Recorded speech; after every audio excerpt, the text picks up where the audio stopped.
Right, Black Science TV 111, Osei Kufuor. I'm back at y'all again. It's a beautiful day. Me and the Queen been out. A lot of things going on in the universe. I feel it. So y'all need to take this energy in. There's the Queen right there. Yeah, you know what I mean? There's the Queen. We about to go to the vegan spot, get something. But you know, I want to touch on the giants being in the ground.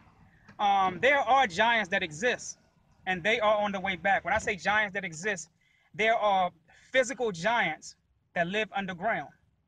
And just like when you go to the swimming pool, you have to have certain gear on to go under the pool to a certain depth, or when you go to the ocean. Now, these giant beings are alien-like entities, and they cannot come from the inner earth unless they have a certain type of gear on as far as their DNA. And their DNA, they had been lacking some for the past 3,000 years.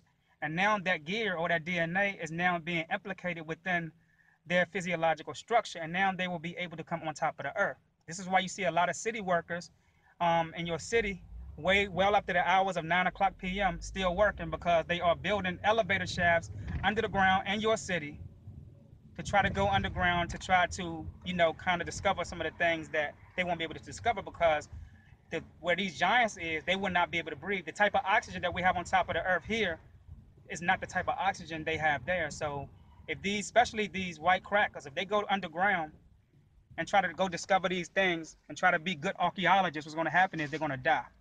They're going to be sucked inside out. This is the type of oxygen that they have. You have different types of oxygen. We are dealing with the lowest.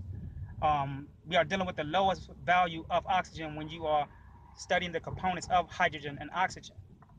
All right. So these are our ancestors. I hear a lot of people from the kemetic community say, well, our ancestors did this. They built the pyramids. They look like us. No, you have ancestors that supersede the human body or supersede the physical body. Why do I say that? When you are studying the birds, when you're studying the fish, when you are studying other things, you are actually analyzing a part of your ancestors that existed way before your ancestors in Kemet. So when you're talking about we the oldest, and then you try to apply Kemet to the chronology, you way off count. You are way off count. All right? So I will be going more in depth with that, because me and Pharaoh will be doing a UFO conference, which will be in Atlanta. It is confirmed. We will be in Atlanta, and it's going to be confirmed. All right? But yes, there are other beings living amongst us that are unaccounted for. You have certain things and species that live in the rainforest that that can teleport from one environment to another environment throughout certain seasons. There are people that you see at night that come from other realms, and you may think they are regular people walking down your street. They don't speak to you. They don't say nothing to you. Half of the homeless people that you see, they're not human.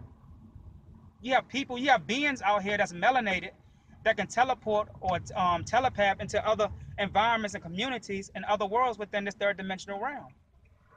We seem to think that the third dimension has only one part to it. You have about 100 parts to the third dimensions, and within these 100 parts within the third dimension, you have other entities that have the same DNA as you. It's either they have it or they are developing it. Like right now, you developing DNA to be able to function with certain parts of the constellations because of the brain capacity that you are now coming into contact with due to this new melanin, the fifth coat of melanin that is being fabricated within your brain. Okay, so with that much said, this is Black Science TV 111. Osei Kufuor, I'm out. Peace.